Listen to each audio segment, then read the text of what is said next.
Buen día a todos, buen día a todas. Les doy la bienvenida a la segunda de nuestras jornadas de la mesa 255, Investigaciones en Comunicación y Teoría de Sistemas, y primer seminario de actualización en Teoría de Sistemas Sociales. En nuestras sesiones de la mañana, sesiones matutinas, tenemos dos sesiones de lujo. Una dedicada, la primera, al tema del conflicto social, con tres ponentes excepcionales, con el doctor Marco Estrada, el doctor Germán Schwartz y el doctor Rafael Alvear, y un comentarista de lujo como Felipe Ranque. Y serán sucedidos por la sesión dedicada a universidad, donde tendremos como ponentes a los profesores María del Socorro Foyo y Gonzalo García. Los comentará Julio Labraña. Bueno, para esta sesión puntual de conflicto social, honestamente es un evento estelar. Tenemos verdaderos especialistas internacionalmente reconocidos en el tema, así que va a ser un gusto escucharlos. Les agradecemos profundamente que estén participando aquí, que hayan escrito para la jornada, que estén acá presentes para exponernos y para discutir sus ideas e intercambiar al respecto. Así que, querido Marco, querido Germano y querido Rafael, les agradezco que estén aquí.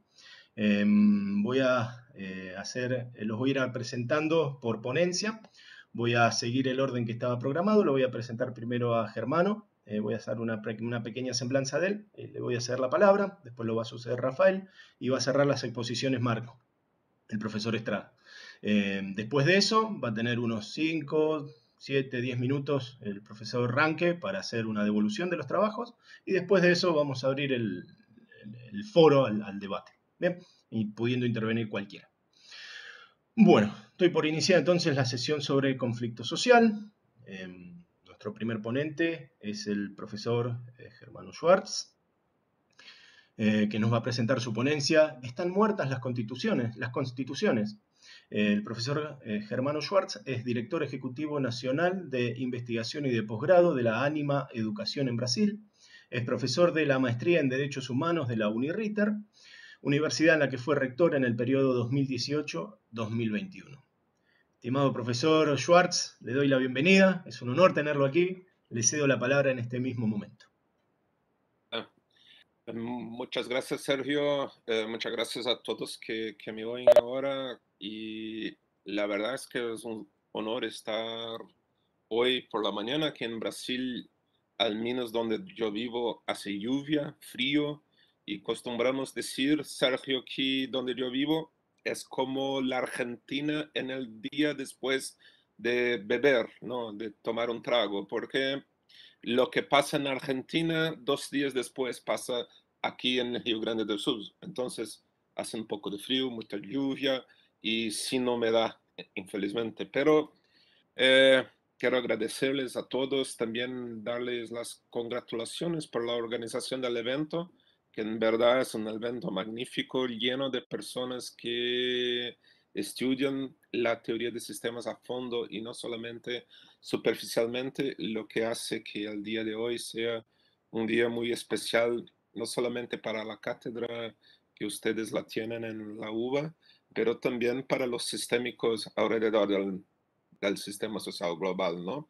Y bueno, voy a empezar mi charla diciéndoles que lo que voy a hablar es un proyecto financiado por el Consejo de Investigación Nacional en Investigación de Brasil, y de verdad es como si fuese mi relatorio final, pero en formato de libro. Y solo hago esa referencia por las razones que pasa Brasil hoy por hoy, en la cual es muy raro conseguir acceso al financiamiento gubernamental, no solo porque hay poca plata, pero sí porque el gobierno actual no tiene la ciencia como una de suyas prioridades. Y Arturo está acá, Arturo sabe lo que estoy hablando. Bueno, están muertas las constituciones, esta es la pregunta del paper y de mi presentación. Y no sé si la pregunta es tan buena, pero la voy a intentar responderla a partir de que lo clasifico como los movimientos sociales del siglo XXI. ¿no? Y ellos pueden ser denominados de momentos constituyentes. Y acá en Brasil hay una banda de rock llamada Legión Urbana. Bueno, el cantante ya es muerto, ¿no? Pero él acostumbraba decir que el futuro no es más como era antiguamente. Y la pregunta central es si las constituciones, así como pensadas a partir del pasado, sea el Estado moderno, extraen las premisas de toma de decisiones de un futuro que estaba presente no solamente en la virtualidad fáctica, pero también en una combinación de lo que yo llamo de ágoras multimodales y policéntricas de la contemporaneidad.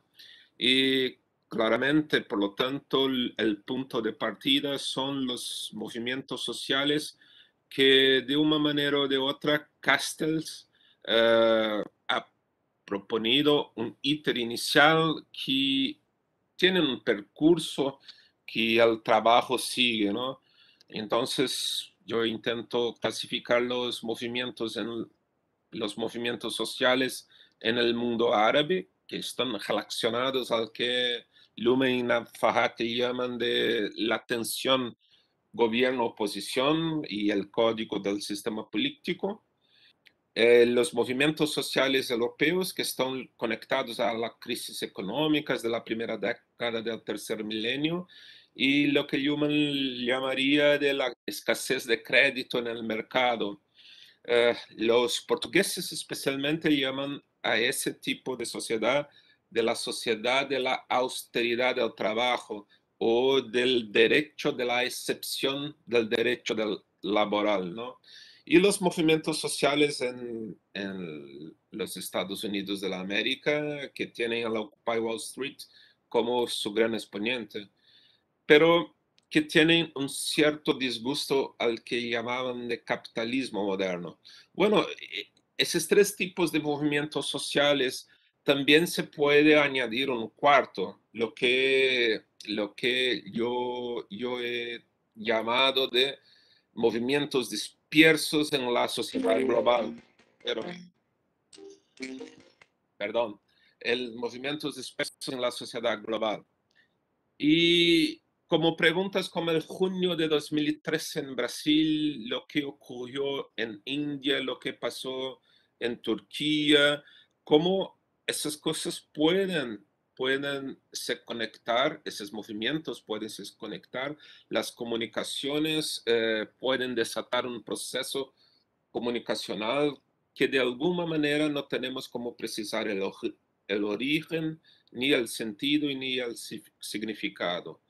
O sea, el trazado temporal que yo he intentado describir no puede ser lineal, ya que las conexiones virtuales y los eventos urbanos imposibilitan aludir a la existencia de algún tipo de prevalencia entre ellos, ¿no? Y bueno, sigo en el paper haciendo referencia a Francia, a Inglaterra, de nuevo al Brasil, a Túnez, pero llego a un punto de mi argumentación es que hay algunas características que esos movimientos tienen en común. El primer es el sentimiento de empoderamiento, lo que significa una cierta, ¿cómo puedo decir?, recusa de la democracia eh, occidental moderna, que segundo se ve por el rechazo a la clase política, a la 3 por la indignación por la convivencia entre la clase política y la clase económica, y el 4 la cuarta característica es que esas manifestaciones son apalancadas por las redes sociales y que hicieron que la gente superara sus miedos a protestar.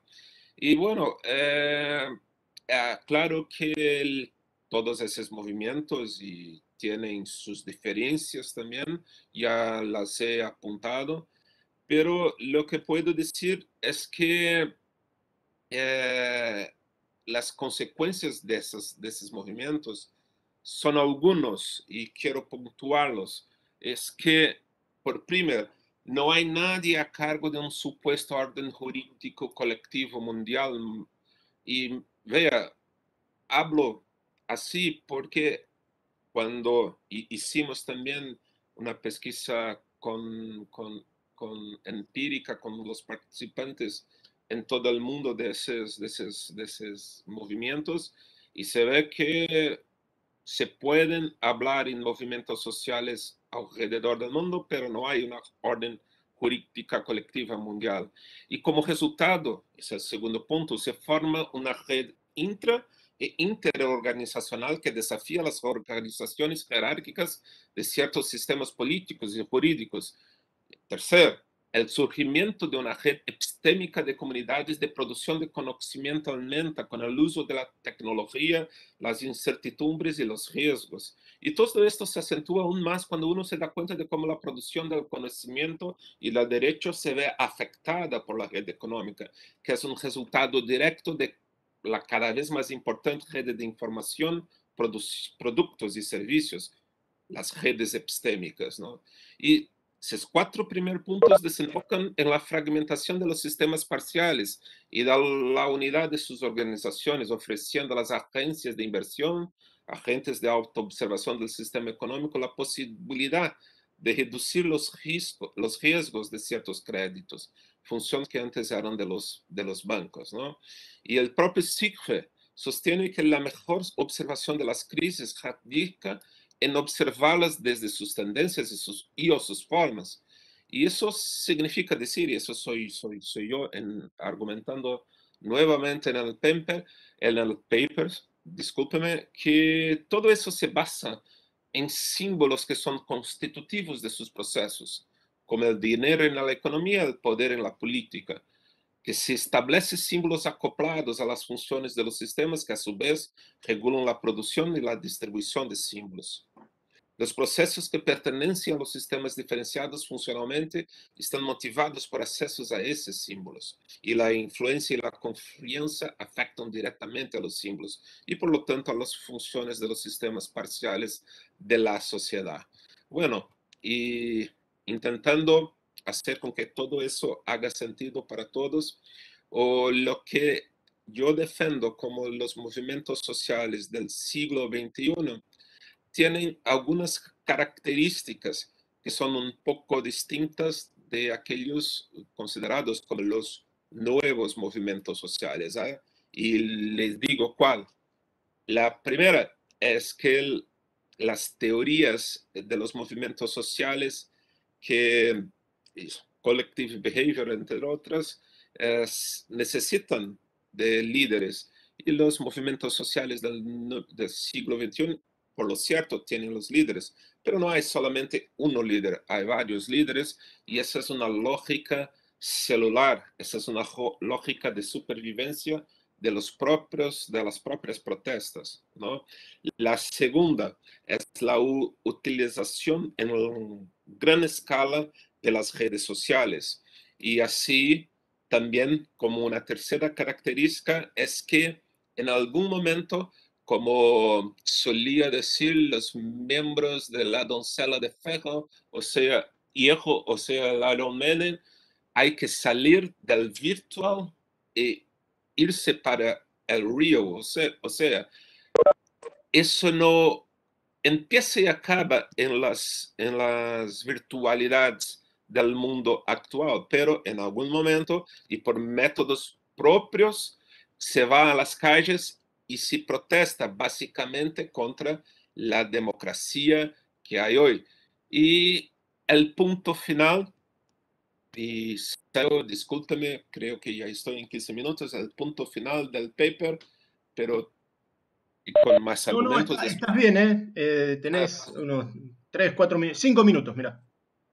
pero el argumento final del paper, y que va a intentar conectar todo eso que los dice, e intentar probar que los movimientos sociales del siglo XXI son o no son movimientos constituyentes. Algo como si ellos son capaces de hacer lo que Toynbee llama de hitting the button, o sea, si ellos son capaces de producir la diferencia y proponer nuevos textos fundamentales, nuevas constituciones, o que así va. Y el gran problema de todo eso que yo he sustentado con ustedes es que en algunos casos eso es verdad y en otros casos eso no es verdad. Mire, eso es lo que pasa ahora en Chile, lo que pasó en Túnez, no pasó en Egipto, hay algunos problemas en España y bueno, pero mire, y esa es la última parte del paper. Momentos constituyentes son, y eso de acuerdo con la teoría constitucional clásica, también legitimados por revoluciones o otras formas de ejercicios del poder constituyente, sea originario, primario, como quieran, como deseen hablar, ¿no? Y que hay una forma de comunicación política revolucionaria hoy mismo en el mundo que no es solamente aquella en que se basan los presupuestos de las constituciones de los estados modernos. Y aquí hay que, y Toivener tiene mucha razón aquí, como Luhmann también tendría, pero lo que llama atención, y esa es la parte actual de la investigación, es que las autoconstituciones de los sistemas, no solamente los sistemas privados o como quieran hablar, pero de todos los sistemas sociales, incluso en la Internet, se dan no por la idea de democracia y no por la idea de una democracia participativa, ¿no?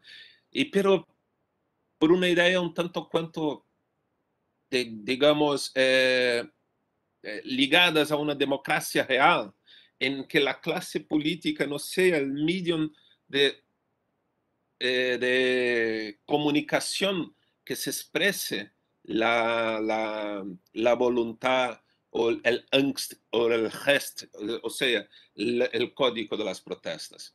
Así que, por ejemplo, hoy por hoy, si considero como revolucionario lo que los hackers, lo que las personas en Deep Web y en las otras partes del mundo están a hacer ahora mismo para cambiar y reconstruir la propia comunicación y el sentido de los sistemas sociales globales.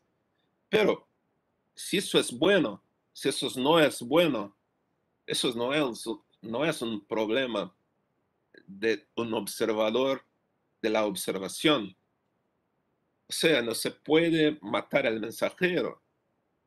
Ahora, Brasil es un ejemplo claro de eso y tengo para mí en mis últimos artículos que el tipo de comunicación que se estableció en Brasil, que es contrapolítica al mismo tiempo que es política, la comunicación, que es una comunicación que va contra derechos humanos en Brasil y que es contra la ciencia y que es contra la negación de la realidad, o es típica de lo que Brasil ha pasado en el junio de 2013, porque justamente en ese momento había un tipo de gobierno en Brasil que se puede llamar de un gobierno de izquierda y que la propia izquierda tuvo problemas con el gobierno.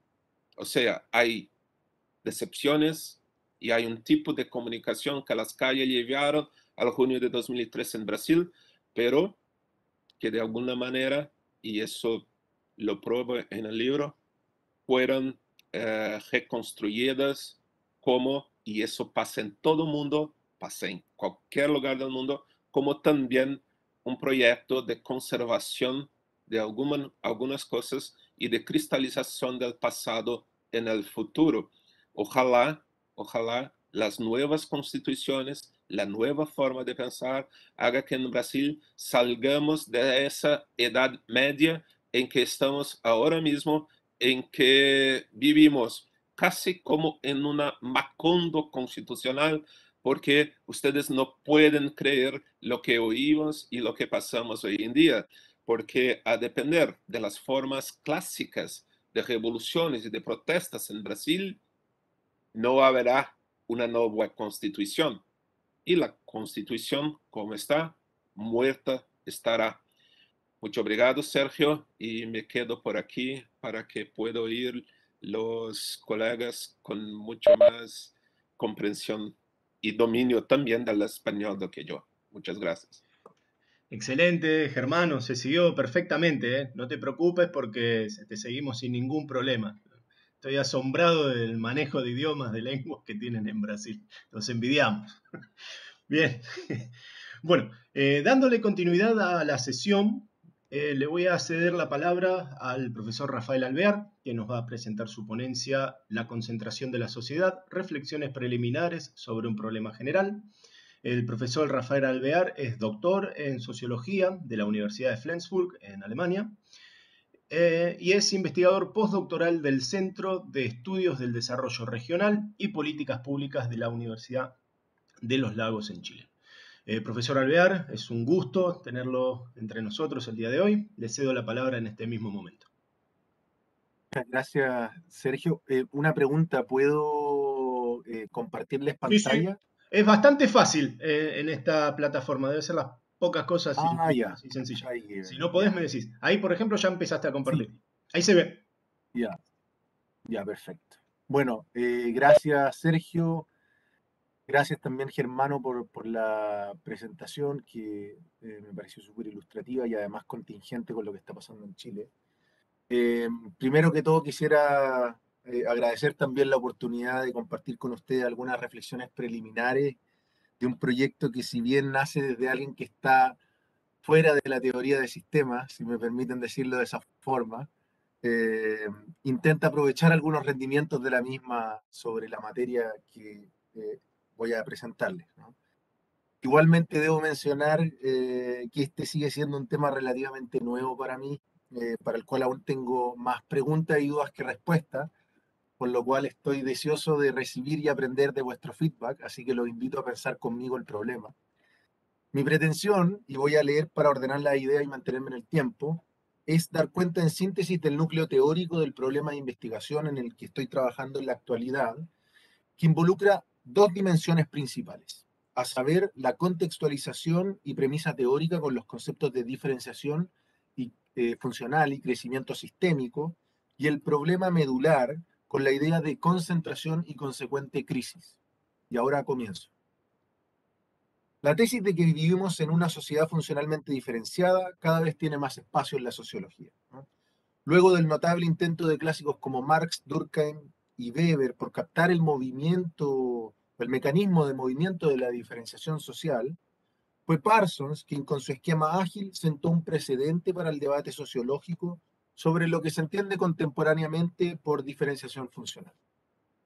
Por una parte, este cuadro de división aplicado al sistema social a partir de un sistema económico, un sistema político, una comunidad societal y un sistema fiduciario es el que lleva a Habermas a levantar una tesis acerca del paso a la modernidad, la que estaría marcada por un proceso de desacoplamiento o diferenciación del sistema, ¿no? Aquello que corresponde a IG, y el mundo sociocultural de la vida, I y L, con una posterior colonización del primero sobre el segundo. Por otra parte, la perspectiva de Parsons funge igualmente como precedente para quien ha radicalizado más significativamente las observaciones ligadas a la dimensión de diferenciación sistémica de la sociedad. A saber, ¿y quién otro?, ¿no?, que Niklas Luhmann. La sociedad moderna es comprendida por Luhmann a partir del tránsito a un primado de diferenciación funcional, superando la primacía de esquemas previos como el de estratificación, que surge a partir de comunicaciones emergentes y expresa una multiplicidad de relieves sistémicos, ¿no?, como la economía, la política, el derecho, la salud, la educación, etc. En esta sociedad sin centro, cada sistema opera autónomamente como una especie de mundo para sí, gobernado por su función interna, sin mayor reparo frente a su entorno, y de ahí el interés por registrar sus consecuencias para la sociedad. Al echar un vistazo más abstracto a esta dimensión sistémica de esta sociedad progresivamente diferenciada, es posible constatar además cómo dicha realidad ha sido resultado de un proceso de crecimiento general en el que cada sistema se expande y adquiere forma propia. Como lo ha advertido Hauke Brunhorst, el mismo Marx describió la lógica de desarrollo del sistema económico capitalista como un proceso de crecimiento de las llamadas fuerzas productivas. Sin embargo, a diferencia de aquel talante economicista que reina hasta hoy a partir de índices como el Producto Interno Bruto u otros, esta suerte de crecimiento sistémico general apunta a dar un paso mayor de abstracción. Dicho crecimiento sistémico, que contribuye a un aumento geométricamente equivalente de la complejidad sistémica, dice Luhmann, se asienta en un incremento sostenido de dinámicas propias de cada esfera parcial. No solo la economía crece, como se nos suele decir hasta el cansancio, sino también la política, la salud, el derecho, la educación, etcétera, etcétera. Esta circunstancia de desarrollo cuasi evolutivo que llevaría consigo un aumento de la contingencia y la diversidad de opciones, como asume también Helmut Wilke, se muestra incluso tangible, ¿no? Sin crecimiento interno del sistema económico no hay bancos, pero sin crecimiento del sistema político no hay Estado, sin crecimiento científico y educacional no hay universidades, sin crecimiento jurídico no hay tribunales de justicia, etcétera, etcétera. Al observar la contextura sistémica de la sociedad moderna, no resulta difícil concebir entonces la diversidad de sistemas sociales como una suerte de corporalización de dinámicas de diferenciación funcional secundadas por procesos subyacentes de crecimiento. El problema, sin embargo, y aquí me acerco al núcleo temático como tal, es que si bien el crecimiento es necesario para la institucionalización de la modernidad, este no está exento de dinámicas de conflicto o crisis. La lectura preliminar, dialéctica, si se quiere, es una, a saber, que no hay crecimiento sistémico sin crisis sistémicas de consecuencias societales. Pero ¿cómo comprender las crisis de las sociedades modernas a la luz de esta lógica de diferenciación funcional y crecimiento interno? En conexión con la teoría de sistemas y la teoría crítica, se pretende sostener que algunas de las crisis propias de las sociedades modernas pueden entenderse a partir de una tendencia inherente al mencionado crecimiento sistémico. Esta tendencia, más hacia adentro que hacia afuera, toma la forma de A, una concentración de la participación en los rendimientos o prestaciones de los sistemas, que B, recrea esquemas modernos de estratificación a partir de gradaciones de inclusión-exclusión, C, homogeniza la diversidad de opciones y selecciones de los sistemas, y D, al quedar capturado por patrones de crecimiento, produce escenarios de crisis. Pero vamos por partes, ¿sí? Fundado en sus estudios económico-empíricos, Karl Marx sostiene que el proceso de crecimiento del sistema económico capitalista iría acompañado por una tendencia a una concentración de los medios y resultados de la producción que correría en paralelo a la famosa acumulación de capital como premisa de la forma específica de producción capitalista. Si bien Marx asume hacia el final del primer tomo de El Capital la imposibilidad de mostrar allí en profundidad la dinámica que explica esta concentración, dicha tendencia sería resultado del desarrollo progresivo de las ya mencionadas fuerzas productivas que impulsan a una asimétrica división entre los señores del capital, ¿no?, subdivididos en grandes y pequeños, y la masa de trabajadores, fraccionando con ello los resultados o prestaciones de la creciente producción. En una sociedad cuya prosperidad crece, dice Marx, los capitalistas grandes se impondrían tanto a los pequeños como a los obreros, generando así concentración. Por cierto que esta idea se queda corta, ¿no? Y aquí también hay que pegarle un palito al viejo y querido Karl Marx. El tipo de concentración que describe Marx se limita en exceso a la dimensión económica de la sociedad, obviando el resto de esferas sociales. Sin embargo, asumiendo que el método de crecimiento de la economía, como hemos visto, puede ser abstraído, y aquí estoy quizá ocupando el concepto alemán de abstracción, es decir, generalizado, ¿no?, o transportado para los diferentes sistemas sociales, creemos posible aspirar a una consecuente abstracción o generalización de aquel principio. Para ello, procuro acercarme a la noción de rendimiento sistémico, ¿no? Este concepto se refiere a las prestaciones observables en la relación de un sistema frente a su entorno, ya sean los sujetos o el resto de sistemas sociales. Al mirar la dinámica desde la perspectiva de los primeros, se clarifica un poco la propuesta, o espero al menos que vaya en esa dirección. La tesis preliminar es que en cada sistema social sería posible captar una tendencia a la concentración, pero ya no de los beneficios de la producción, como lo era con Marx hace 150 años, sino que en el marco del problema de la inclusión-exclusión, de la participación en los rendimientos sistémicos alcanzados con cada crecimiento interno. Si reparamos en algunos sistemas específicos, aparecen algunos ejemplos, ¿no? Mientras la concentración en el acceso a los rendimientos de la economía puede observarse, como ya lo era en el caso de Marx y luego también en el caso de Luhmann, en torno a la propiedad, al consumo, etc., esto mismo se constata en la política, frente a tareas de organización, a decisiones, etc., así como en la salud con relación a las terapias médicas, el uso de medicamentos, etc. Un segundo para sonar. Disculpe. Esta propensión a la concentración supondría ciertamente consecuencias para la estructuración de la sociedad, las que apuntan a una simultánea recreación de esquemas de estratificación. Aun cuando el mencionado tránsito a la diferenciación funcional habría supuesto una superación del primado de la estratificación, ¿no? Nadie estaría excluido de principio, esta realidad adquiere un cariz diferente cuando se la evalúa en conexión con aquellos procesos de concentración y los sujetos allí implicados. Al respecto, quiero sostener que la existencia de procesos de concentración de la participación en los distintos rendimientos sistémicos recrearía modernamente la estratificación de la sociedad, la que termina por manifestarse mediante diferentes grados de inclusión y exclusión.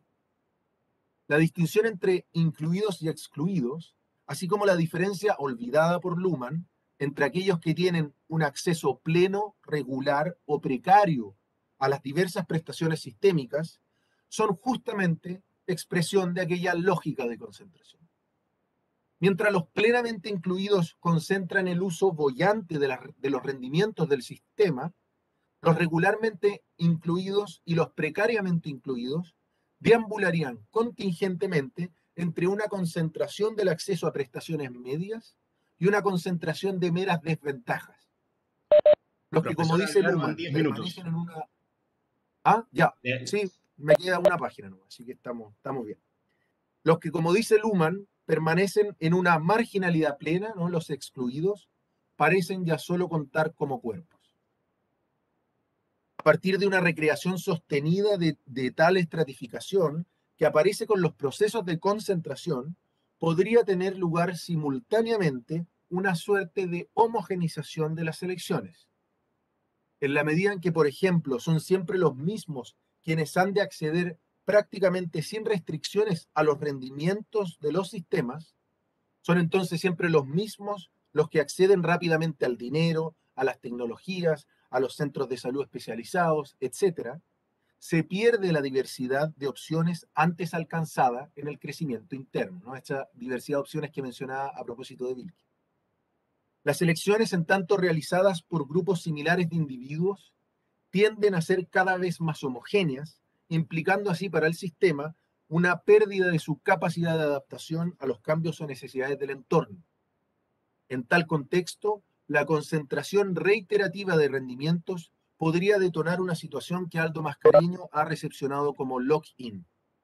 Este último es entendido como una dinámica sistémica que emerge cuando se produce una repetición redundante de la comunicación que genera inercia e inmovilidad social. Enmarcada en mi investigación, esta dinámica, promovida por la estratificación resultante de los procesos de concentración, fomentaría una pérdida de sensibilidad frente al entorno, erigiéndose como una trampa sostenida en el patrón conductual, en este caso concentrador de los sistemas, contribuyendo así a inmunizar, reproducir e incrementar incluso la concentración ya existente. Pues bien, llegado un momento de gravante e inercial asimetría estructural, se abre la posibilidad de una crisis funcional sistémica. Pero ¿cómo explicar esto último, no? La tesis que se postula, y con esto voy terminando, es la siguiente. Tan pronto como se arriba a dicha dinámica inercial de concentración de la participación en los rendimientos sistémicos, el esquema moderno de estratificación generado por la misma, ¿no? La diferencia entre formas de inclusión y exclusión, comenzaría a primar por sobre el ejercicio estricto de la función del sistema social respectivo, poniéndolo en entredicho. ¿Por qué? Porque si el ejercicio de la función de un sistema se mide, entre otras formas, como admite Luhmann, por sus rendimientos, una concentración inercial y estratificante del acceso a los mismos afectaría directamente el primado operativo de aquella función y con ello la diferenciación funcional misma. En tales casos, no sería la función original del sistema la que prevalecería. Pensemos, por ejemplo, en la función de tratar enfermedades para el sistema de salud, sino más bien la diferencia en el acceso a los rendimientos para el ejercicio de esta, ¿no? Aquí, por ejemplo, el tipo de seguro que se tiene. A partir de lo anterior, una suerte de recaída en el viejo primado de estratificación amenazaría el sistema respectivo, pudiendo abrir un momento regresivo de crisis, afectando de paso a los sujetos allí implicados. ¿Qué significa esto en la práctica? Esto que concretamente se puede ver en diversos casos, como el de la crisis chilena de 2019 o de la crisis global en el acceso a las vacunas contra el COVID-19, donde se observa muy bien cómo la concentración en el acceso a las vacunas ha prevalecido por sobre la función general de tratar la enfermedad COVID como tal. Pues bien, quizás podemos conversarlo más adelante o en una próxima oportunidad. Muchas gracias por su atención y espero no haberlo aburrido mucho. No, le puedo garantizar que no, profesor Alvear. Excelente. Muchas gracias por su exposición y un manejo del tiempo impecable. Terminó a los 15 minutos 00 segundos. Lo envidio. Gracias. Muy bien. Bueno, gracias por su exposición. En la continuidad de la sesión, toca el turno al profesor Marco Estrada Saavedra. Gracias, profesor, por acudir a la convocatoria y por estar presente hoy en día. Es un honor tenerlo aquí entre nosotros.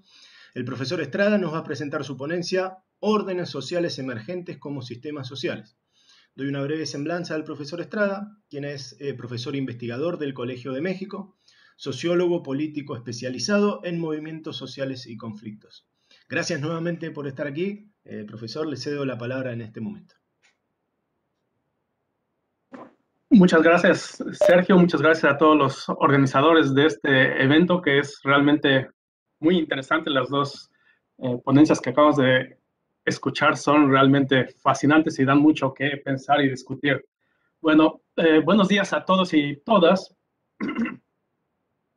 En su obra, Niklas Luhmann postuló 4 tipos básicos de sistemas sociales: la interacción, la organización, la sociedad y posteriormente el denominado movimiento de protesta. Este cuarteto tipológico resulta insuficiente para aprender la rica fenomenología de lo social. Con él, por ejemplo, no podríamos dar cuenta de manera adecuada de grupos y redes sociales. En mi intervención quiero proponer un tipo de sistema social que denomino, por falta de un nombre mejor, como orden local. La necesidad de introducir un nuevo tipo viene dada de mi experiencia de investigación empírica.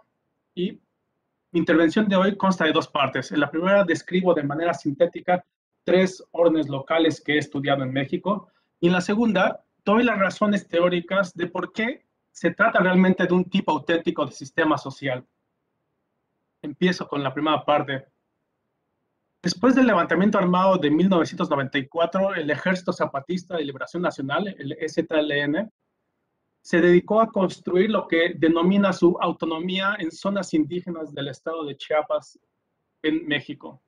En estas zonas conviven integrantes del EZ con una población mayoritariamente caracterizada por tener preferencias políticas diversas y ser integrante de múltiples organizaciones sociales. En otras palabras, se trata de un espacio geográfico y social en disputa.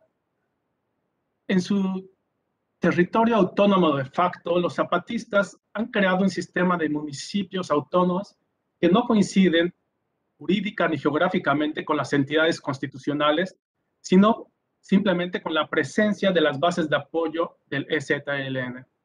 Estos municipios cuentan con sus propias autoridades que ejercen diversas funciones de gobierno, sobre todo para ordenar la vida colectiva de las poblaciones zapatistas al interior de su supuesta jurisdicción.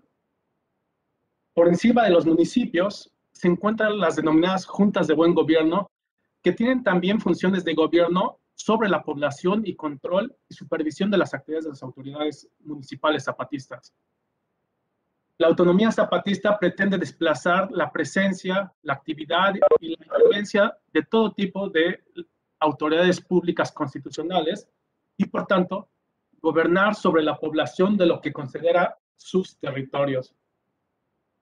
Las decisiones, las políticas y los programas sociales y económicos del zapatismo en el territorio autónomo incluyen la expedición de documentos de identidad, permisos de tránsito de vehículos de transporte, cobro de impuestos, servicios de educación y salud, promoción de proyectos agropecuarios y de comercialización, entre muchas otras cosas. El segundo orden social que quiero presentar es el de la Asamblea Popular de los Pueblos de Oaxaca, o APO por sus siglas, que se constituyó a mediados del año 2006 en el estado de Oaxaca como producto de un conflicto laboral entre el sindicato local de maestros y el gobierno oaxaqueño. Tras una cruenta represión policíaca al sindicato, cientos de colectivos, grupos, sindicatos, ONGs y organizaciones de masas decidieron solidarizarse con los maestros y conformaron la APO. Su demanda central fue la destitución del gobernador. Entonces, Oaxaca entró en un franco estado de ingobernabilidad durante casi 6 meses. Los representantes de los poderes ejecutivo, legislativo y judicial, y por supuesto todas las burocracias bajo su conducción, no pudieron ejercer sus actividades diarias. Todas las oficinas públicas estatales fueron clausuradas por los apistas. Inclusive, la policía desapareció totalmente del espacio público. Los apistas tomaron la ciudad capital e instauraron lo que se conoció como la Comuna de Oaxaca, es decir, un gobierno popular. Operaron y programaron más de una docena de radiodifusoras públicas y privadas, e inclusive, y por un par de semanas, la televisora pública estatal. En la asamblea, los apistas discutían bandos de gobierno, operaban los servicios municipales básicos e impartían justicia. Para protegerse de agresiones paramilitares, los apistas instalaron cientos de barricadas en la capital y gracias a ello controlaron el espacio urbano. No menos importante es el hecho de que las barricadas se volvieron también asambleas vecinales en donde se discutía y deliberaba para definir cursos de acción.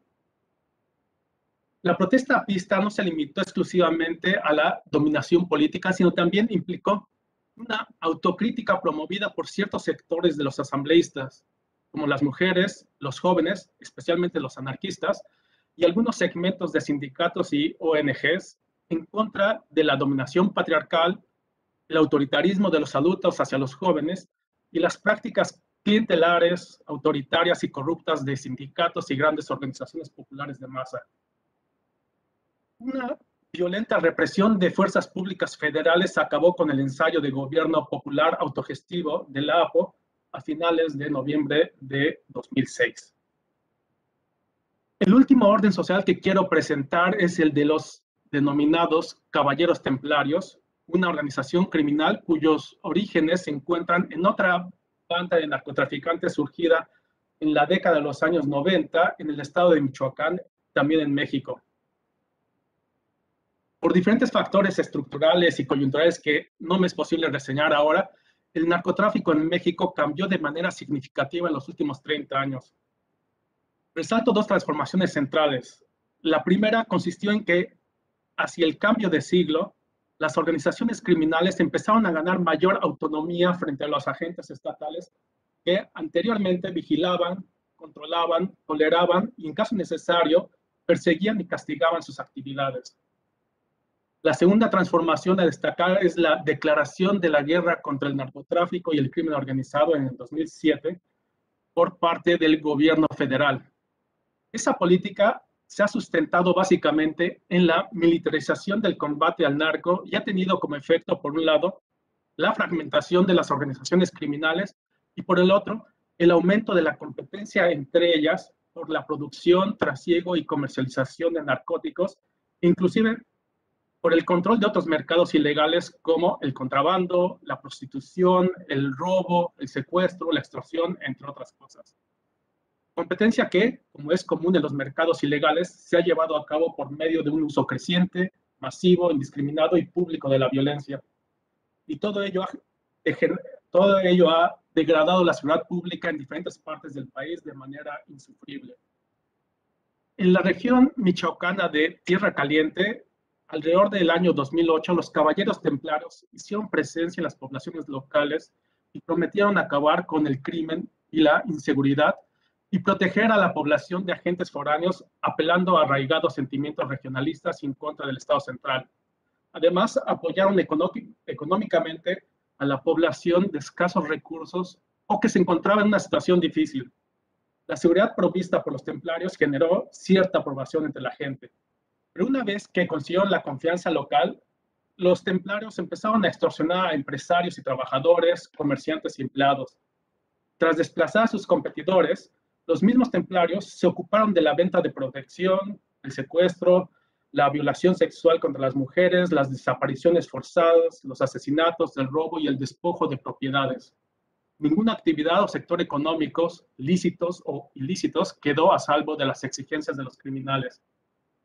Gracias a la cooptación de las policías y autoridades municipales, y también algunas autoridades estatales, todos estos delitos y crímenes permanecían impunes. El final de este régimen de terror lo marcó el levantamiento popular de las llamadas autodefensas de Michoacán en febrero de 2013. ¿Qué tienen en común estos tres órdenes locales? Primero, que en cada uno de ellos hay un actor central, el EZLN, la APO o los Caballeros Templarios, pero que es solo un elemento de este orden.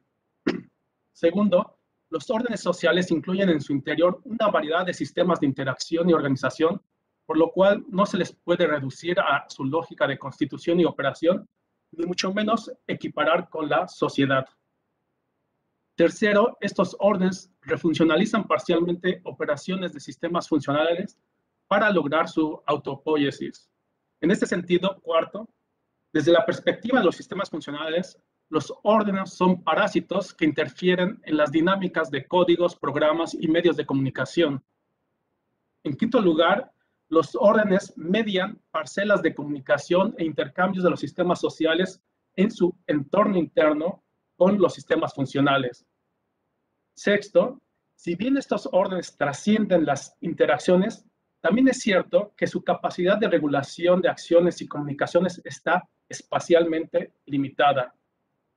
Séptimo, estos órdenes son relativamente inestables y no cuentan con la suficiente capacidad estructural y operacional de afirmarse ante las intromisiones del entorno para garantizar su reproducción. En consecuencia, octavo, sus posibilidades de cambio adaptativo son reducidas. Noveno, los órdenes introducen e imponen el uso de semánticas particulares. Y décimo, y por último, tienen una importante dimensión política. Lo específico de todo orden local es la forma en que define las comunicaciones y acciones en su interior, o en términos más clásicos, los arreglos de las relaciones sociales. Forma que hace referencia al qué, el cómo y el para qué de dichos arreglos. Pero, ¿en qué sentido son los órdenes locales sistemas sociales? Como se sabe, para Luhmann, un sistema social existe en la medida en que las comunicaciones y acciones de diversas personas remiten significativamente unas a las otras. Gracias a esto, son delimitables en su conjunto de todo lo que acontece en su entorno. Entonces, las comunicaciones y acciones sistémicas se autoseleccionan y encadenan mutuamente, generan procesos de diferenciación interna y construyen estructuras propias para lidiar con la contingencia y reducir la complejidad del mundo. ¿Cuáles son entonces los principios del proceso de autoselección y del trazo de límites del orden local como sistema? Lo que dota a los órdenes de su carácter sistémico es su capacidad de orientar y organizar comportamientos de una población heterogénea en distintos aspectos de su vida cotidiana y que habita un espacio físico y social más o menos delimitado. Personas, actores y organizaciones ubicados en su entorno interno toman en cuenta las expectativas dominantes en los respectivos órdenes locales para enderezar sus interacciones, actividades y relaciones sociales. Los órdenes consiguen estabilizarse y reproducirse concretamente mediante diversos operadores sociales reductores de la contingencia, para utilizar el concepto de Jorge Galindo, como semánticas y normas, disposiciones prácticas y artefactos tecnológicos y materiales. Los órdenes locales intervienen como parásitos en segmentos de las comunicaciones y acciones de los sistemas sociales de su entorno interno con los sistemas funcionales. Así, por ejemplo, la forma, sentido y contenido de la información de radio y televisión en Oaxaca fueron modificados temporalmente por los activistas de la APO. El sistema municipal de prevención, investigación y sanción de delitos en casi la mitad de los municipios de Michoacán, en cambio, dejó de funcionar normalmente por su captura por parte de los criminales templarios. O finalmente, el sistema educativo zapatista ha obturado la prestación de servicios de educación pública en las comunidades rebeldes.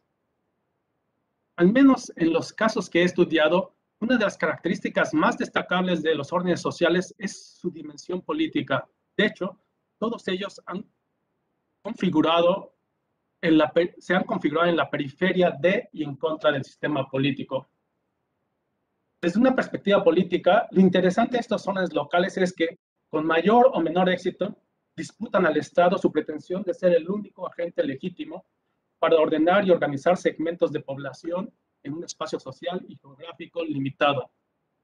Ordenamiento que tiene que ver con la capacidad de hacer valer diferentes creencias, identidades, formas de hacer y ser de individuos y colectivos, modos de reconocimiento y jerarquías sociales, y de introducir reglas de conducta vinculantes en la vida diaria. Finalmente, no existe un orden local, sino una pluralidad de ellos de diverso tamaño y con diferentes capacidades y recursos para moldear la vida social de la población y, por tanto, de imponerse o no sobre otros órdenes. En la capacidad de regulación de una población en general y en los conflictos políticos en particular, se puede observar las luchas hegemónicas por la afirmación de un determinado orden local. Muchas gracias por su atención.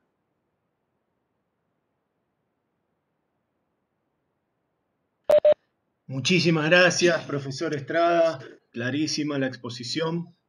Bueno, siguiendo con nuestro programa, les vuelvo a agradecer a los tres. Excelente trabajo. Va a dar lugar a hermosas discusiones, intensas, calculo.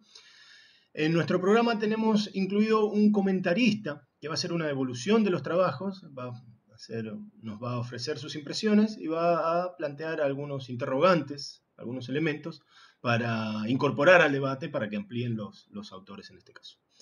En esta sesión tenemos también un comentarista de lujo, es el profesor Felipe Ranque. Lo presento en este momento con una breve semblanza. El profesor Ranque es doctorando en sociología, es docente de la Universidad de Bonn y la Universidad de Chile, y es editor de la por todos conocidos y reconocidos revista Sistemas Sociales. Profesor Ranque, también es un honor tenerlo con nosotros esta mañana, esta tarde en Alemania. Le cedo la palabra en este momento, en unos 5, 7, 10 minutos para hacer su devolución. Muchísimas gracias por la invitación a los panelistas. Bueno, para mí personalmente el primer indicador de que una ponencia es buena es que uno lo hace pensar y dudar. De hecho, uno va y empieza a mirar de nuevo los libros y dice, a ver, ¿estaré recordando lo que se supone que aprendí de la manera correcta o no? Para enfrentarme al desafío de pensar las ponencias. Y las 3 ponencias lograron hacerme pensar bastante. De hecho, las leí 2 veces, entonces tengo una ventaja sobre el resto del público, ¿ya? Y ahora escuchándolas tuve que ir afinando también, obviamente, mis comentarios y mis preguntas. Tengo mi estructuración mental para hacer este comentario es, bueno, ir por el orden de las presentaciones estableciendo preguntas específicas y comentarios específicos. Y de hecho tengo solamente una pregunta para todos los ponentes. Primero, el profesor Schwartz.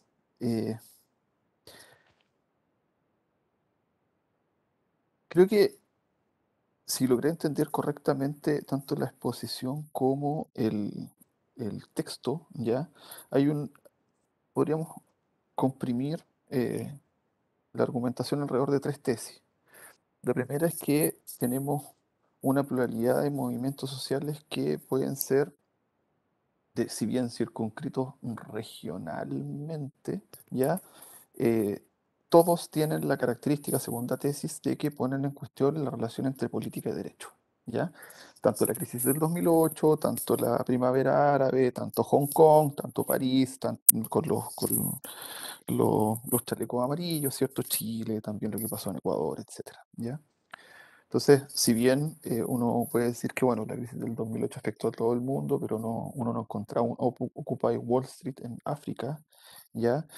Sí, si empieza a mirar las características generales, hay un cuestionamiento a la relación entre política y derecho. Y eso es lo que sería, de ahí estaría el concepto de constitución detrás. Y eso es lo que los marcaría, según entiendo, por favor, corríjanme si me equivoco, como movimientos constituyentes.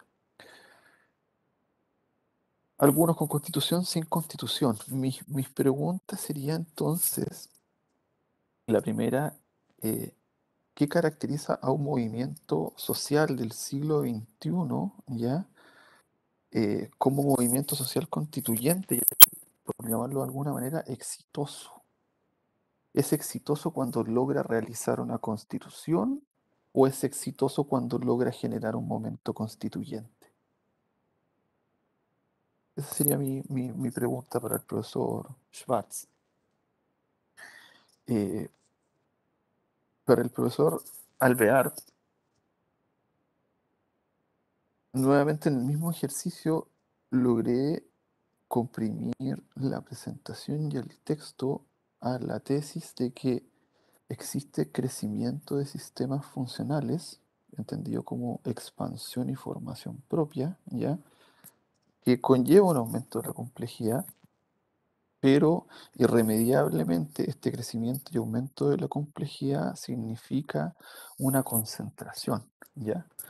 De los rendimientos del sistema. Y esa concentración de los rendimientos del sistema lo que hace es concentrar también la inclusión a esos rendimientos, ¿ya? Entonces mi pregunta sería ya, en primer lugar, si de lo que estamos hablando no será más bien una estratificación interna de los sistemas funcionales, ¿ya? Es decir, lo que se supone que la teoría dice canónicamente que los órdenes estratificados, ya en la cual la inclusión y la exclusión se cierra por endogamia, habitualmente, está superada por la diferenciación funcional, en tanto se presupone una inclusión universal. Pero ¿qué pasaría con esa inclusión universal? ¿Qué queda con ese presupuesto? Si es mentira, no se da. ¿Qué es eso? ¿Ideología? ¿Mentira? ¿Ilusión? No sé qué concepto. El que más se me ocurre en términos técnicos sería ideología, ¿ya? Pero ¿qué sería eso entonces de la inclusión total como premisa operativa de funcionamiento, ¿ya? Si esa premisa nunca se realiza. Y lo otro serían dos preguntas. Lo primero es que no logro entender del todo cuál es la crisis. La crisis es que traiciona la expectativa de inclusión universal. Esa es la crisis, ¿ya? Y si esa es la crisis, mi pregunta sería, ¿cómo imaginarla con 14 sistemas funcionales? ¿Cómo sería una crisis en el sistema funcional del trabajo social, por ejemplo? ¿Cómo sería una crisis en el sistema funcional del deporte si es que se cumplen los pasos de que hay una estratificación interna de esos sistemas funcionales?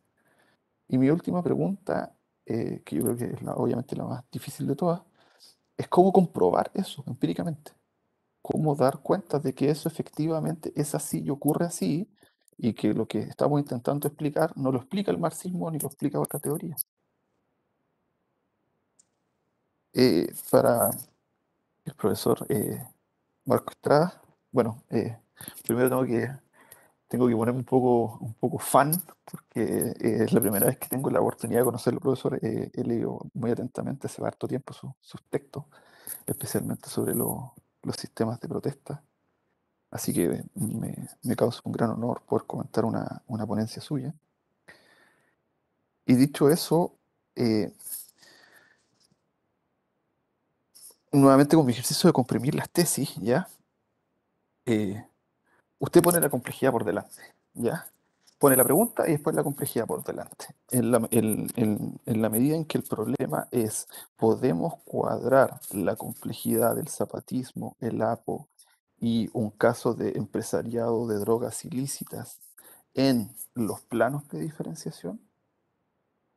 Eh, yo le encuentro toda razón que no, que de hecho es difícil. Si uno piensa, y lo pensé tanto leyendo el texto como escuchando su presentación, la caracterización de esos órdenes locales, actores centrales, una pluralidad de interacciones y organizaciones, una refuncionalización de las propias dinámicas de desempeño de los sistemas funcionales, etcétera, etcétera, ya claramente que cuesta encontrar o aunar o encajonar esto en los planos de diferenciación. Y en eso estoy muy de acuerdo con usted. Ahora mi pregunta es, ¿por qué no una forma de diferenciación? ¿Por qué no, en vez de comenzar con la pregunta de si el ejemplo empírico no cabe dentro de las categorizaciones de los planos de diferenciación y habría que crear uno nuevo, que serían los órdenes locales, en lo cual se entendería como un sistema específico en los planos de diferenciación? ¿Por qué no una forma de diferenciación específica? ¿Ya? Porque tengo la impresión, de hecho en mi ponencia de un rato más pretendo ponerse un poco en discusión, de que pensamos muy linealmente los planos de diferenciación, como si la segmentación se hubiese quedado en tribus o en formas de cómo se dividen, no sé, los estados nacionales, ¿ya? Y si uno en realidad tomara la idea de medio y forma, mi pregunta sería, ¿acaso no serían los órdenes locales una forma de diferenciación? No estoy diciendo cuál, ¿ya? En la cual, como medio, se introducirían la diferenciación funcional, la estratificación, la segmentación y la forma de diferenciación centro-periferia. Esa sería mi pregunta para usted, profesor, y muchas gracias de nuevo por la presentación. Y una pregunta general para los tres profesores sería, de alguna manera las tres ponencias hablan de conflicto. Y mi pregunta sería, ¿qué rendimientos todavía podría brindar la diferencia entre contradicción y conflicto que Luhmann trabajó clásicamente en el capítulo 9 de Sistemas Sociales? ¿Ya?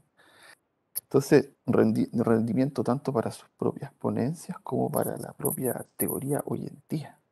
Recordando que contradicción es una negación que pone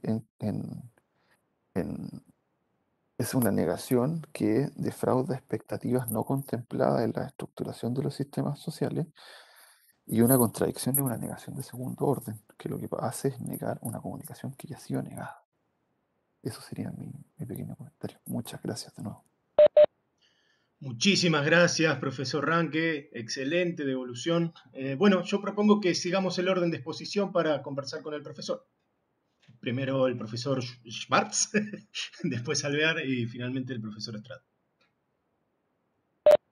Bueno, muchas gracias, Felipe, por la síntesis del trabajo y por la pregunta. En verdad, la Stefani, pregunta... bom dia ainda. Aqui no Santiago do Chile, eu sou o Pablo.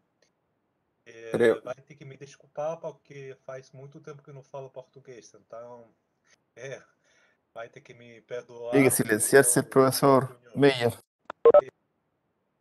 Ah, Ahí sí. vale. Ya. Pero eso ocurre, ¿no? Eso pasa siempre, ¿no? No, sin problemas. Pero es esa es la,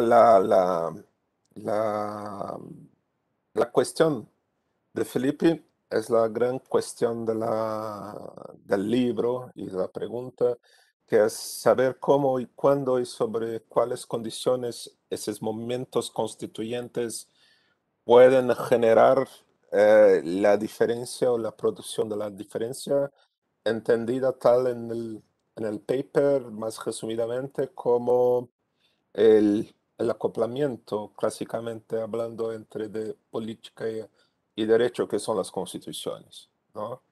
Y bueno, la idea de esa pluralidad de movimientos a partir de algunas características generales, eh, que son básicamente las que he dicho en mi primera parte de mi manifestación, es de que eh, cuando algunas de ellas van a ser capaces de generar nuevas constituciones, sí, cuando hubiera la conexión, la comunicación entre justamente lo que ese sistema político que tiene bases no solamente en la realidad, pero también en la virtualidad, es capaz de tener, busco la palabra en español, pero el match, no sé exactamente cómo se dice en español, y cuando eso ocurre, son momentos muy breves, muy breves, eso va a poder generar nuevas constituciones. Y cuando eso no ocurre, lo que va a seguir es que el éxito va a ser tanto algo que se puede observar de manera negativa o como de manera positiva. Bueno, pero cuando, y ahí voy a ser más específico, profesor Felipe, cuando esos movimientos tienen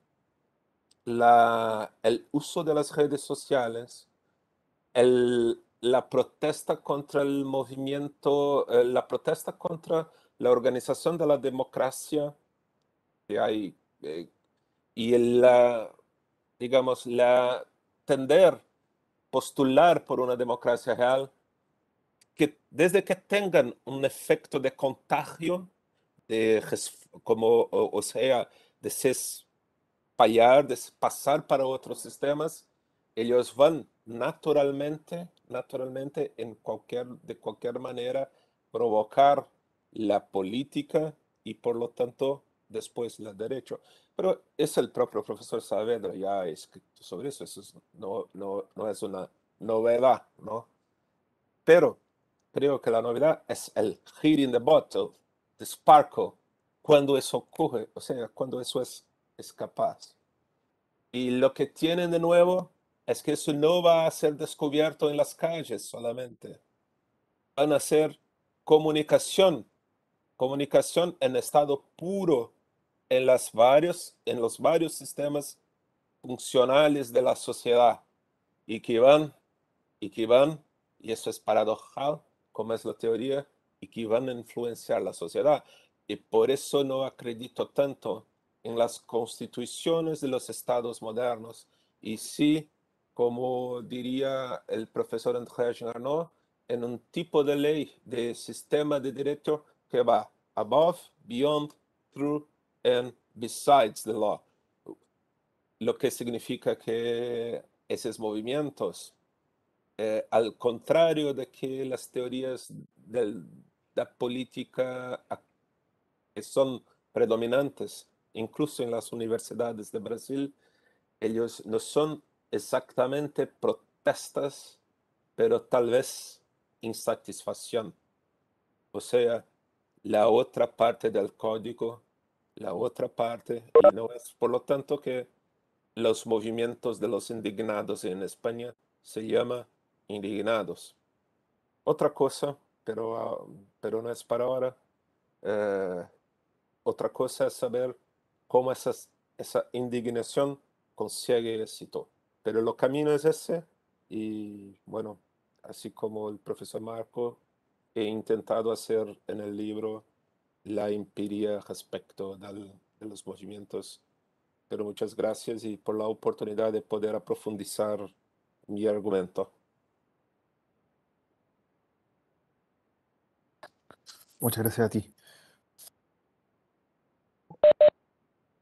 Adelante, profesor Oliver.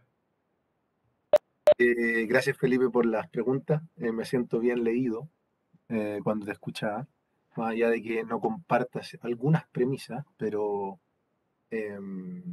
las voy a pasar a... creo que es una, así que... Bueno, voy a tratar de ser muy rápido para dejar tiempo después para Marco. Estratificación interna, los sistemas sí, estoy de acuerdo con esa lectura. Yo creo que podríamos observar lógicas de concentración que incluso pueden ir a ritmos diferentes, ¿no? No es lo mismo la lógica que ha seguido el crecimiento del sistema económico o, digámoslo de otra forma. La lógica de diferenciación del sistema económico se ha dado en un momento diferente a la lógica de diferenciación del sistema de derecho, para poner un ejemplo, ¿no? Entonces ahí habría que observar concretamente cómo es que esa estratificación se da en ambos sistemas o en otros, ¿no? Lo que sí diría es que la estratificación se maneja de acuerdo a cada sistema como tal, ¿no? Siguiendo este marco general.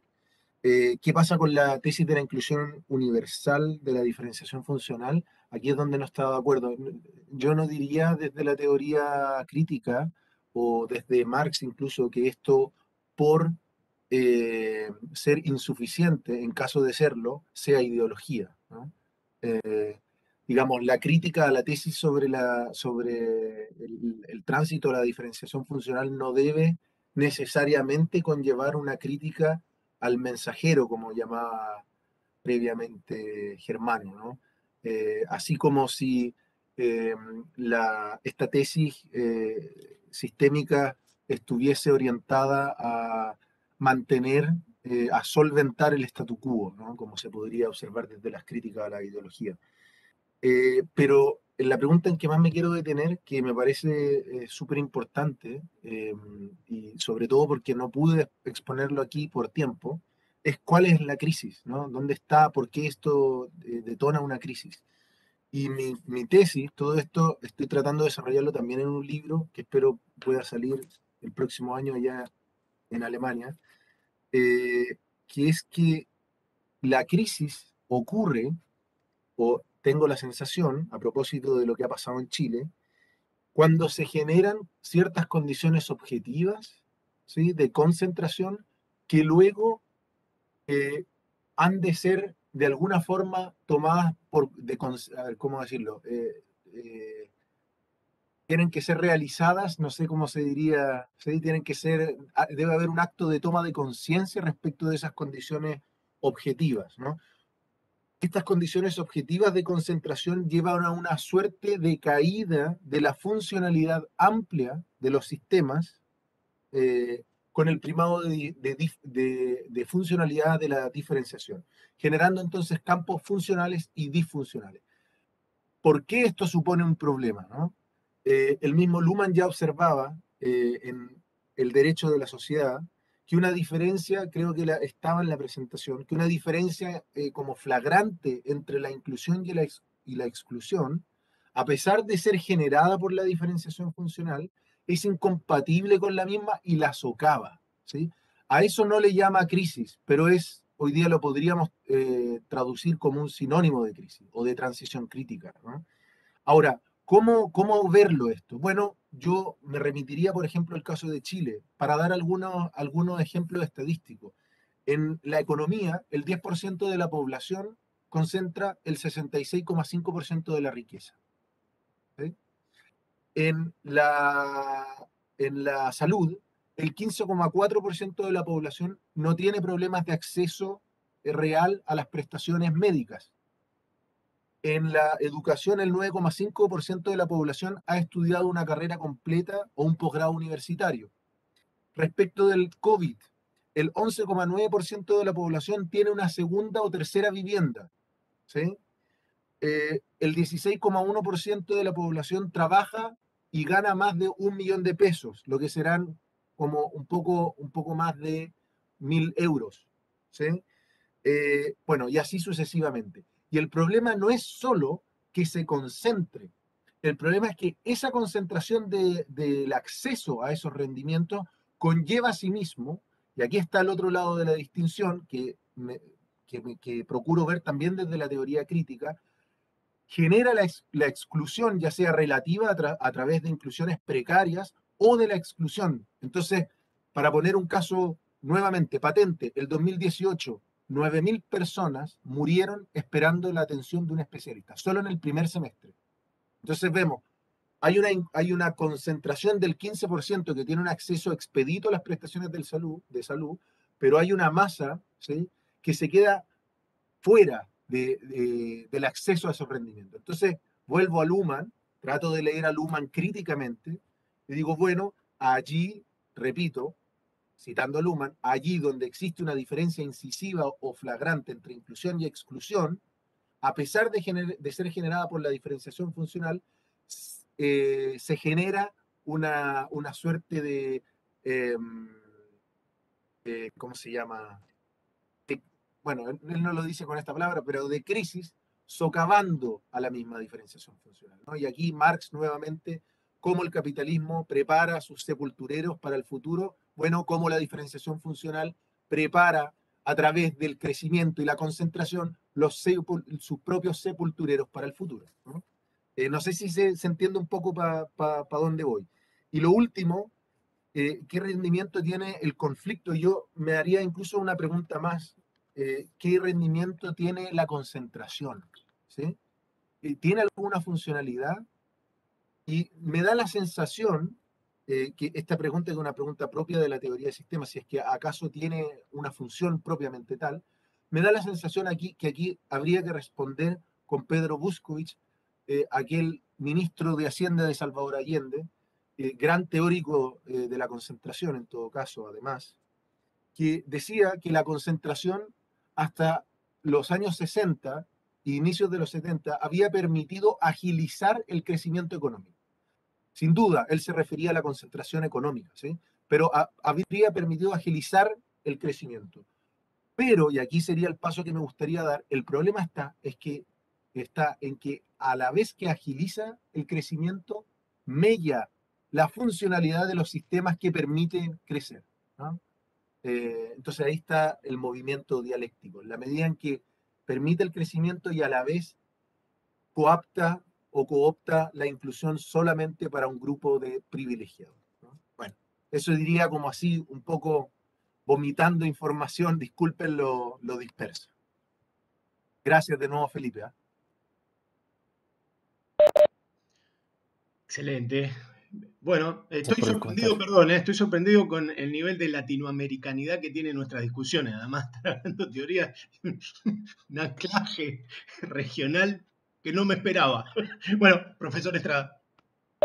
Sí, justamente, Sergio, a mí lo que me ha fascinado de esta mesa, y estoy seguro que en las otras será de igual manera, es que es una mesa muy interesante porque ya pasamos de la fase de la recepción e interpretación de Niklas Luhmann, en nuestro caso, y estamos pensando en contra y más allá de Niklas Luhmann, desde problemas y viendo a las sociedades contemporáneas desde nuestras experiencias regionales particulares y haciendo una descripción diferente a la que harían otros investigadores en otras partes del mundo, privilegiadamente en Europa o en Estados Unidos, y esto es realmente de celebrar. Ahora, estimado Felipe, cuando me invitó Sergio a esta mesa, le dije, voy a enviar algo de lo que no tengo ninguna certeza, porque tengo muchas dudas, y lo mejor que me puede pasar es, le comentaba a Sergio, es que en la discusión se me desbaratara todo, mi propuesta, y que esto me obligara a pensar para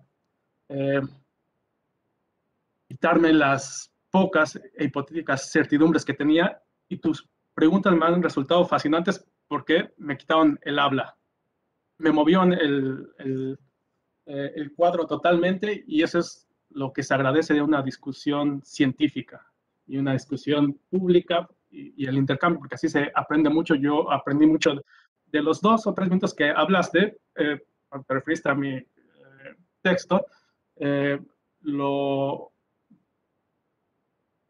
aprendiste de una manera tan clara, sintética y crítica y propositiva que me pusiste a temblar.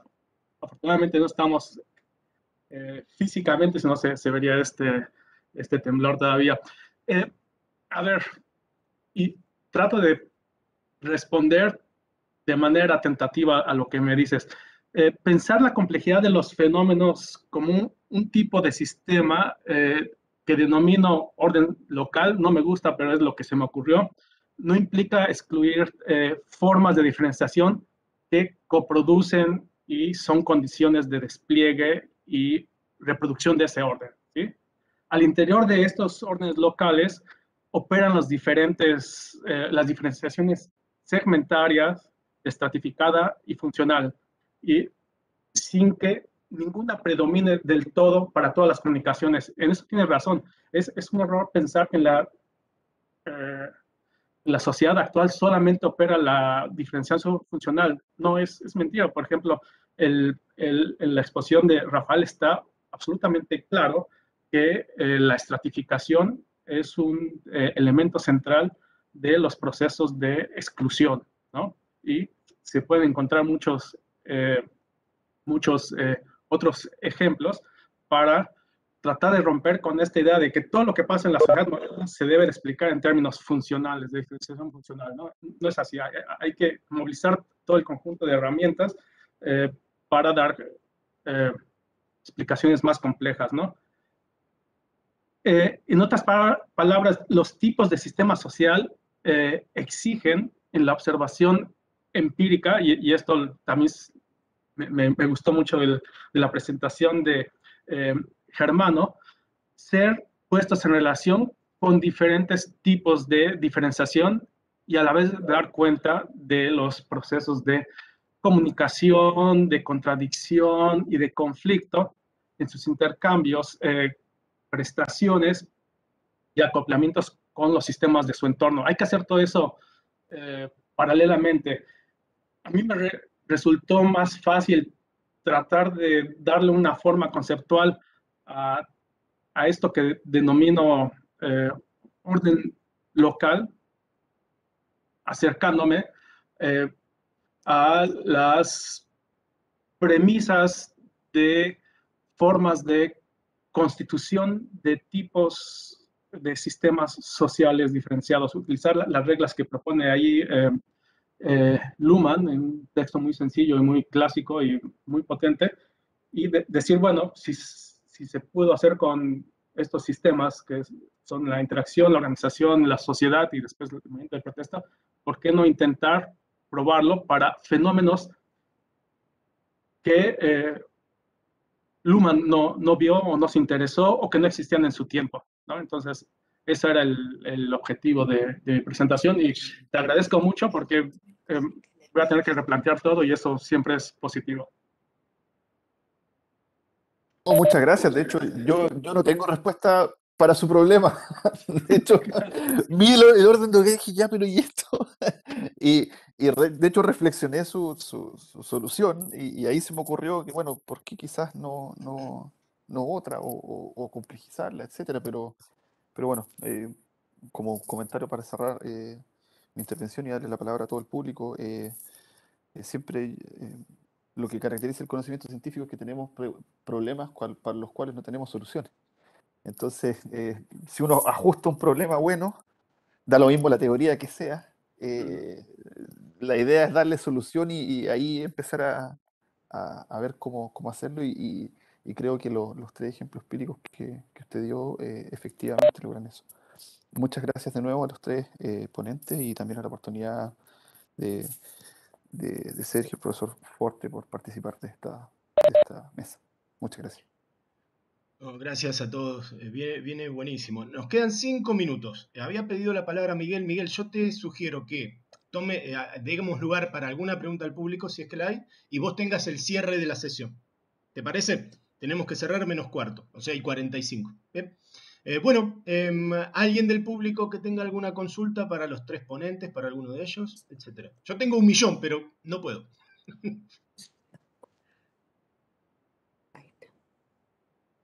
Pero minimizó todo. Muy bien, profesora Carrillo, adelante, por favor.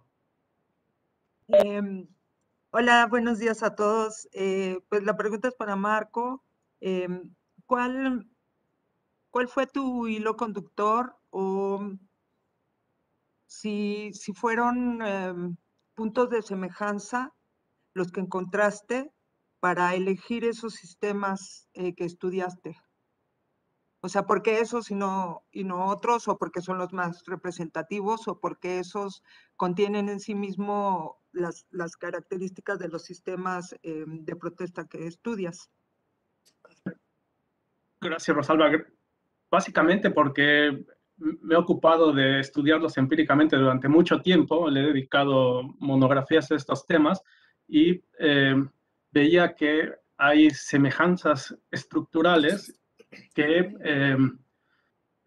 merecían ser reflexionadas en términos conceptuales más amplios y como me volví por azares de la vida en un talibán sistémico, he tratado de poner todo lo que veo en términos sistémicos y por eso dije, bueno, si no se pueden encasillar en esta tipología básica, pues hay que meter otra tipología porque ya me costó mucho dejar de ser habermasiano para volverme lumaniano y no quiero hacer otra cosa. Ya esto de transvestismo identitario y teórico lleva mucho tiempo y ya estoy pasado de años, así que mejor me quedo ahí por un buen rato. Eso fue la razón. Gracias, Marco. De nada. Muy bien, hay tiempo para otra pregunta. Desmútense y pregunten directamente, sin miedo.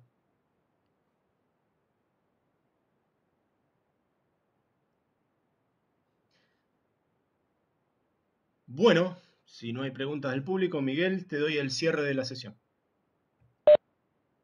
En principio, yo estoy muy feliz, esto lo saben, porque ustedes saben que Luhmann dice de la comunicación algo parecido a lo que dice Lacan sobre el amor.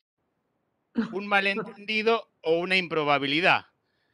Bueno, y esta materia, en realidad, este punto de partida, que fue un papelito en un departamento de la facultad para poder dar esta materia, llegó a convertirse en esta jornada de hoy, que es un orgullo para la teoría sistémica en el mundo, esta jornada que hemos armado, con toda la garra que le puso Sergio, un exalumno de la materia que yo dicto, digamos, ¿no? Dicho sea de paso, cómo la autopoiesis funcionó.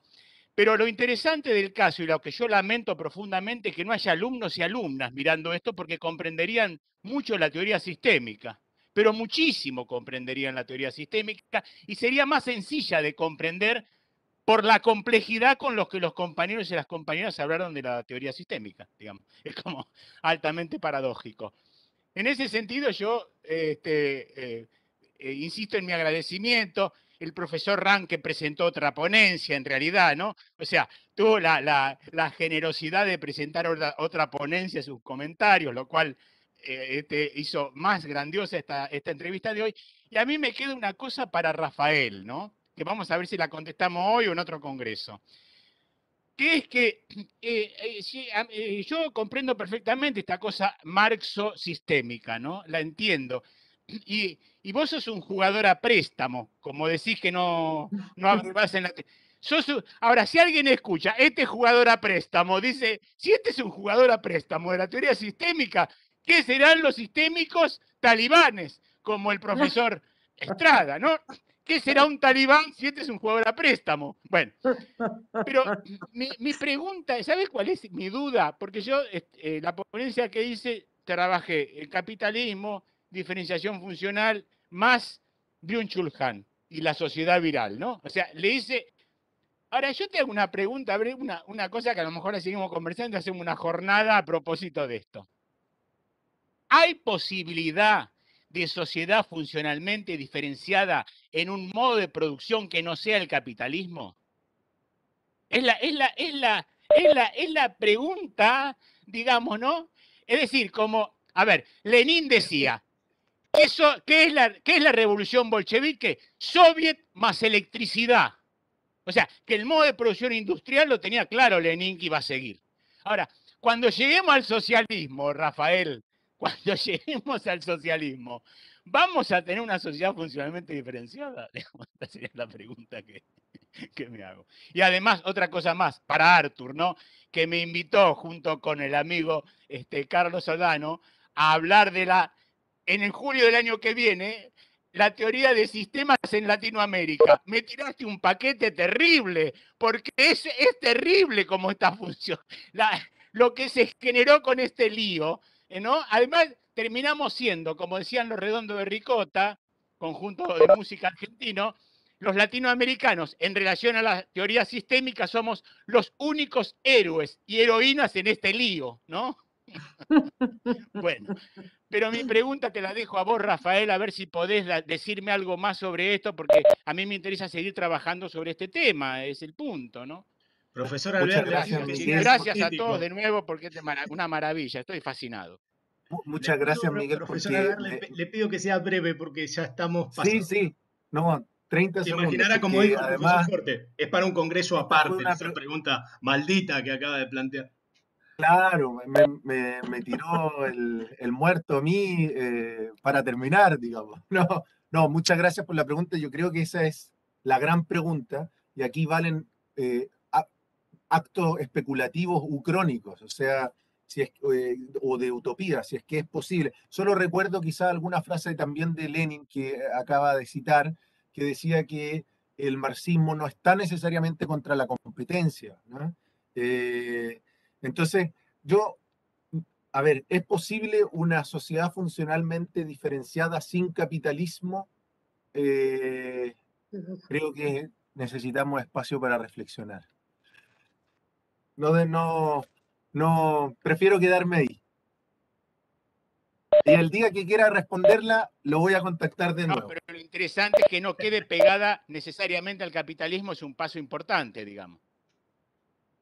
Sí, lo interesante es que históricamente es probable que existan sistemas funcionales que hayan comenzado sus procesos de diferenciación previo a la emergencia del capitalismo, como fue el sistema de derecho que supuestamente nace después del siglo XII, y que eso se da previo al sistema capitalista, ¿no? Entonces, ¿habrá necesariamente una identidad entre el capitalismo y la diferenciación funcional? No lo creo necesariamente. Ahora, ¿podremos tener una sociedad funcionalmente diferenciada sin capitalismo? No sé. Ahora, ¿por qué tendría que ser? Yo creo que en parte es deseable, pero ¿por qué debería ser deseable una sociedad funcionalmente diferenciada? Es otra pregunta, ¿no? Bueno, en fin, preguntas nomás. Muchas gracias en todo caso. Espero que podamos seguir conversando muy agradecido, Rafael. en otros Estamos lugares a a través de otros como, medios ya también. que sos un jugador a préstamo, estamos jugando de memoria, digamos. Bueno, muchísimas gracias, profesor Schwartz. Muchísimas gracias, profesor Alvear. Muchísimas gracias, Marco, profesor Estrada Saavedra. Profesor Ranque, brillante su devolución. Gracias al público por estar presente. Creo que fue una sesión extraordinaria. Está grabada. La voy a detener ahora mismo y le voy a dar sesión a la siguiente. Vamos a suceder en la próxima sesión. Muchísimas gracias a todos. Fue un placer. Lamento no haber podido hacerles preguntas.